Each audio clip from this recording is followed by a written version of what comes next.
चलो दोस्तों शुरू करते हैं कुछ प्रश्न। प्रश्न नंबर 1, इटली और जर्मनी किस महादेश के अंतर्गत आते हैं? तो इटली और जर्मनी यूरोप के अंतर्गत आते हैं। इसका आंसर देखते हैं, option C is the correct answer, Europe के अंतर्गत आते हैं।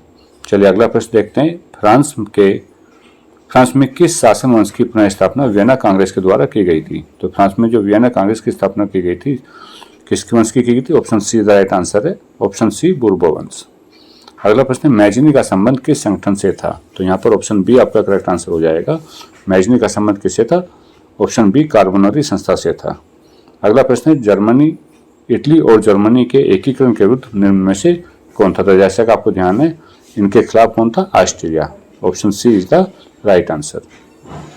काउंट काउर को विक्टर इमैनुअल ने किस पद पर नियुक्त किया था? तो काउंट काउर को विक्टर इमैनुअल ने प्रधानमंत्री के पद पर नियुक्त किया था। Option C is the right answer. अगला प्रश्न, गैरीबाल्दी पेशे से क्या था? तो गैरीबाल्दी पेशे से एक नाविक था। Option D is the right answer है। और गैरीबाल्दी कौन था? पेशे से एक नाविक था। अगला प्रश्न, जर्मन राइन राज्य का निर्माण किसने किया था? तो जर्मन राइन राज्य का जो निर्माण किया था वो नेपोलियन बोनापार्ट ने किया था। Option B is the right answer. Confuse के लिए देखिए नेपोलियन सेकंड में डाला हुआ है, तो नेपोलियन सेकंड नहीं, नेपोलियन बोनापार्ट एक सही आंसर है। जोल्वेराइन एक कैसी संस्था थी? तो जोल्वेराइन को एक शुल्क संघ संस्था थी, लेकिन किसकी संस्था थी? क्रांतिकारियों की एक संस्था थी जोल्वेराइन, सॉरी व्यापारियों की एक संस्था थी जोल्वेराइन। अगला प्रश्न आता है आपका, लौह और रक्त की नीति का अवलंबन किसने किया था? तो बिस्मार्क इस चीज के लिए फेमस है। Option C is the right answer.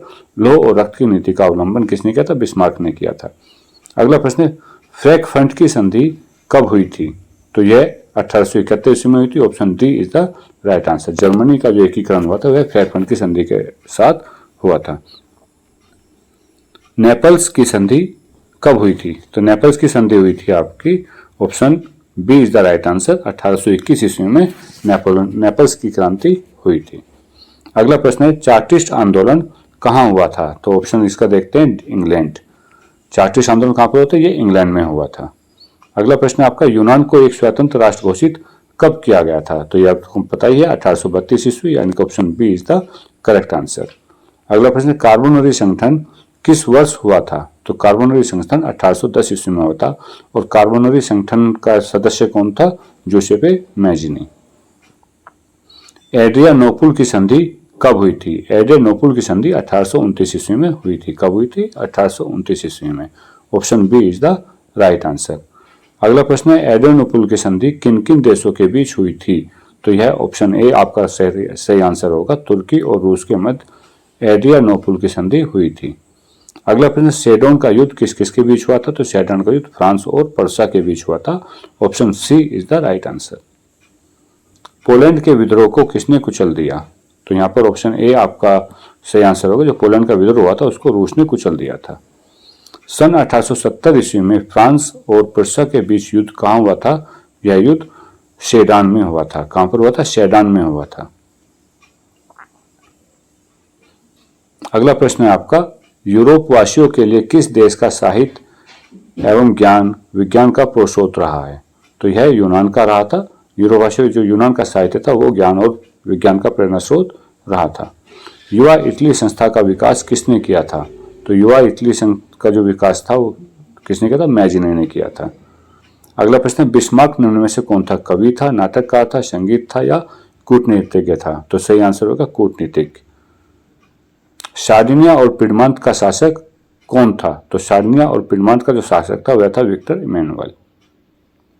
यूनानी स्वतंत्रता आंदोलन के दौरान कौन से ब्रिटिश कवि शहीद हुए थे? तो यह थे Lord Byron. Option A is the right answer, Lord Byron. Zollverein की स्थापना किस राज्य ने की थी? तो जोल्वेराइन की स्थापना किसने की थी? पर्सा ने की थी। अगला प्रश्न है, हंगरी की भाषा क्या थी? तो हंगरी की भाषा क्या थी? Magyar. B is the right answer. यूनान के स्वतंत्रता संग्राम में किसकी पराजय हुई थी? तो यूनान के स्वतंत्रता संग्राम में option B is the right answer, तुर्की की पराजय हुई थी।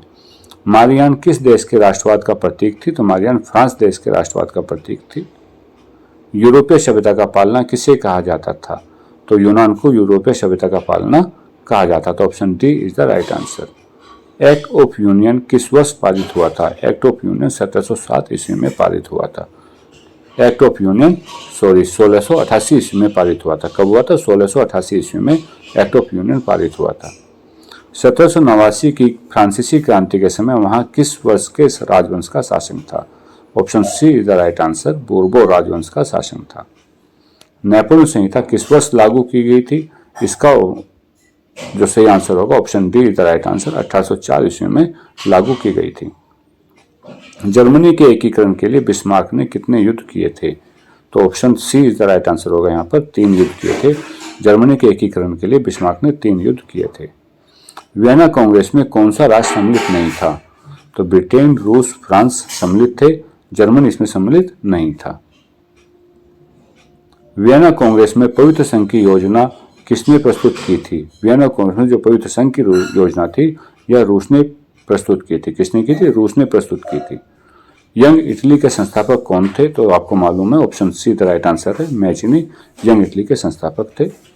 फ्रांस के किस राजा ने कहा था, अंग्रेजी राजा की भांति शासन करने की अपेक्षा लकड़ी काटना अधिक पसंद करूंगा? तो यह शासक थे चार्ल्स दसम। किसने कहा था? चार्ल्स दसम ने कहा था कि अंग्रेजी राजा की भांति शासन करने की अपेक्षा लकड़ी काटना अधिक पसंद करूंगा।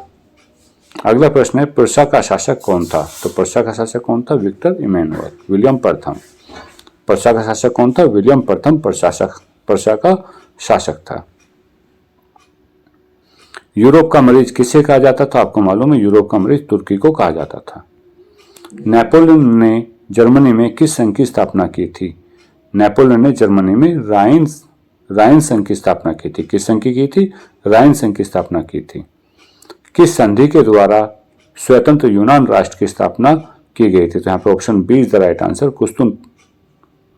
किस संधि के द्वारा स्वतंत्र यूनान राष्ट्र की स्थापना की थी? यह कुस्तुनतुनिया की संधि के द्वारा की गई थी। किसके द्वारा की थी? यहाँ पे ऑप्शन आपका गलत आ रहा है, तो कुस्तुनतुनिया की संधि के द्वारा की थी। Option B is the right answer. Young Europe की स्थापना किसने की थी? तो यह मैजिने ने की थी। Option B is the right answer, Mazzini ने की थी। नव गुएल्फ आंदोलन कहाँ हुआ था? तो नव गुएल्फ आंदोलन इटली में हुआ था। कहाँ पर हुआ था? इटली में हुआ था। मैटरनिक कौन था? तो आपको सबको पता है, ऑस्ट्रिया का चांसलर मैटरनिक था।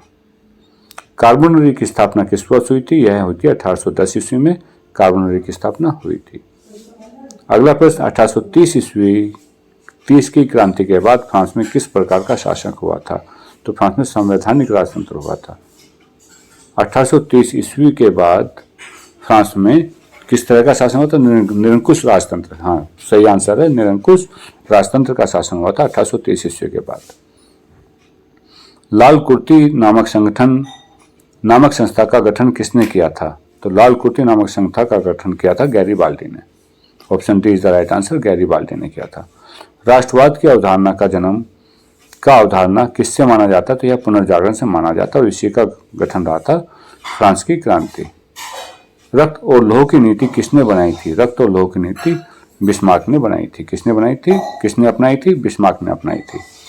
किस युद्ध के बाद जर्मनी का एकीकरण पूरा हुआ था? तो यह सेडान का युद्ध कहा जाता है। सेडान के युद्ध के option D is the right answer है। इसके बाद जर्मनी का एकीकरण हुआ था। सेडान का युद्ध किस किस के बीच हुआ था? यह आप ऑप्शन में बताएंगे, मुझे कमेंट्स में पास करेंगे। सेडान का युद्ध किस किस के बीच हुआ था? किस संधि के द्वारा जर्मनी का एकीकरण पूरा हुआ था? तो यह फ्रैंकफर्ट की संधि थी जिसके द्वारा जर्मनी का एकीकरण पूरा हुआ था। जर्मनी एवं इटली के एकीकरण के समय फ्रांस का शासक कौन था? बड़ा अच्छा क्वेश्चन पूछा गया है। जर्मनी और इटली के एकीकरण के समय फ्रांस का शासक कौन था? तो यह नेपोलियन तृतीय था। कौन था? नेपोलियन तृतीय। चलिए दोस्तों, आज यहीं तक आपका क्वेश्चन करते हैं। वीडियो को, चैनल को पसंद करने के लिए लाइक और कमेंट्स पास करना ना भूलें। Thank you.